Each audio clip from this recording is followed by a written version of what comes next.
Hello everyone, welcome to my channel Moons YouTuber। আজ আমি একটা নতুন রেসিপি নিয়ে আসছি।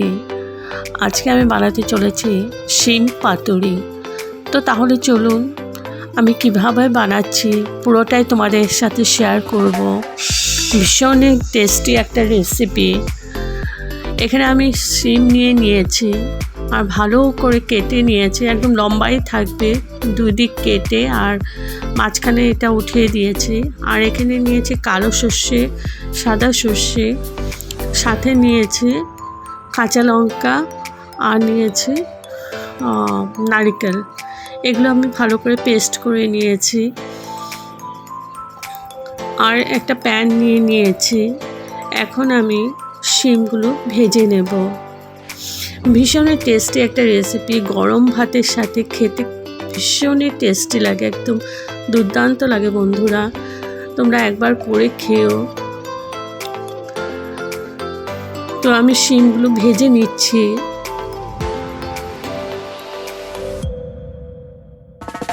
এখন দিয়ে দিলাম হলুদ আর দিয়ে দিব একটু নুন।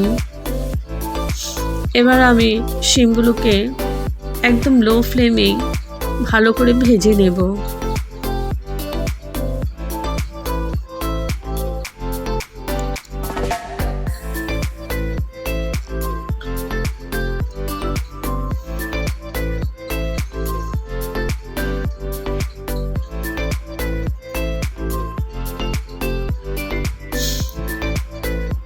ভালো করে নাড়াচাড়া করে এখন আমি ঢেকে রাখলাম 5 মিনিটের জন্য, যাতে শিমগুলো সেদ্ধ হয়ে যায়। তো 5 মিনিট পর তুলে নিলাম। আমি এপাশ ওপাশ করে আমি উল্টাপাল্টি করে শিমগুলোকে ভালো করে ভেজে নিচ্ছি।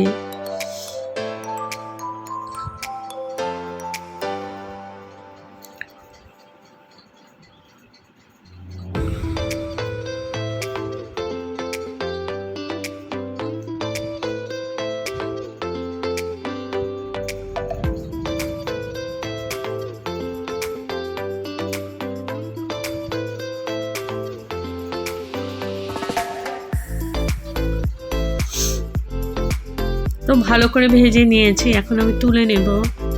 তারপর ওই প্যানেই একটু তেল ছিল, ওটার মধ্যে দিয়ে দিলাম কালো জিরে ফোড়ন আর দিয়ে দিলাম একটা কাঁচা লঙ্কা। কাঁচা লঙ্কাটা আমি দুদিকে একটু কেটে দিয়েছি যাতে না ফুটে। এবার দিয়ে দিচ্ছি সর্ষের পেস্টটা, যেটা হলুদ সর্ষে, কালো সর্ষে আর নারকেল দিয়ে পেস্টটা করেছিলাম, ওটা দিয়ে দিলাম। আর এটা ধুয়ে মিক্সিং জারটা ধুয়ে একটু জলও দিয়ে দিলাম।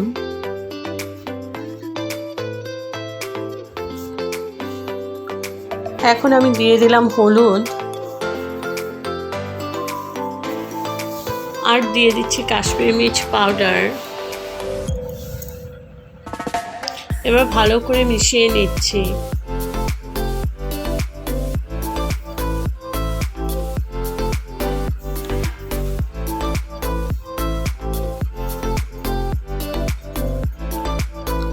খুব ভালো করে মিশিয়ে একটু নাড়াচাড়া করে আমি মশলাটাকে ভালো করে আমি নাড়াচাড়া করে কষিয়ে নিয়েছি। দেখো আমার তেলও সেপারেট হয়ে গেছে।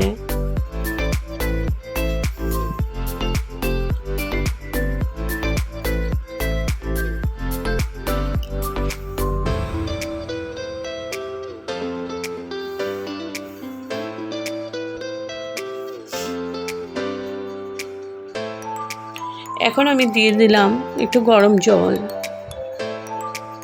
জলটা আমি আধা কাপের মতো জলটা আমি আধা কাপের মতোই দিয়েছি। ভালো করে আমি মশলার সাথে মিশিয়ে নিলাম।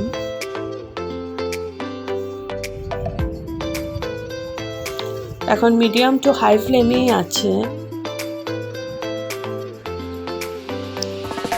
দিয়ে দিচ্ছি একটু চিনি।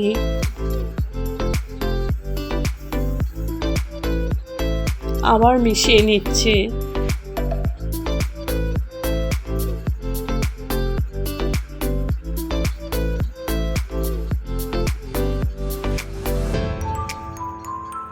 এবার জলটা মানে গ্রেভিটা আমার ফুটতে শুরু করেছে।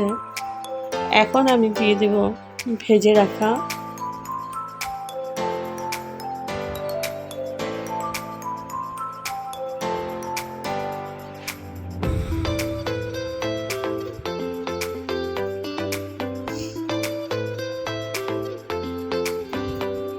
তো জলটা আমার ফুটে গেছে। এখন আমি দিয়ে দিচ্ছি ভেজে রাখা শিমগুলো। এবার শিমগুলো নাড়াচাড়া করে আমি গ্রেভির সাথে মিশিয়ে নিলাম।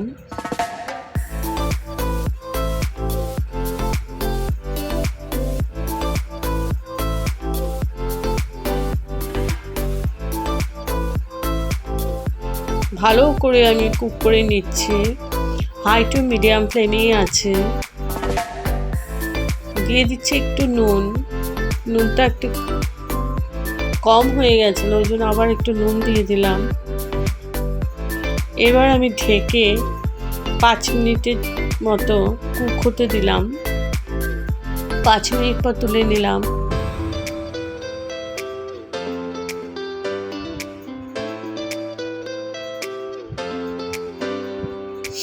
আমার শিমটা সেদ্ধ হয়ে গেছে।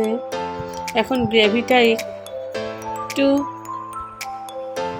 শুকাবো, গ্রেভিটা একটু শুকিয়ে নেব, তবেই আমার রেডি হয়ে যাবে শিম পাতুরি।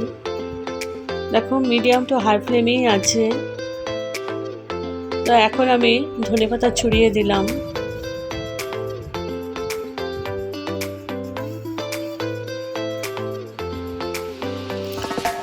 আবার একটু নাড়াচাড়া করে দিচ্ছি। একদম আমার রেডি হয়ে গেছে। এখন আমি গ্যাসের ফ্লেম অফ করে স্ট্যান্ডিং টাইমের জন্য রেখে দিলাম। তো আমার রেডি হয়ে গেছে শিম পাতুরি, রেডি টু সার্ভ। কেমন হয়েছে বন্ধুরা? আর এই রেসিপিটা গরম ভাতের সাথে দুর্দান্ত লাগে বন্ধুরা খেতে। একবার এরকমভাবে ট্রাই করে দেখো, খুব ভালো লাগবে। তো ভালো থাকুন, সুস্থ থাকুন। আবার আসবো কোনো নতুন রেসিপি নিয়ে। Thank you for watching. Bye by.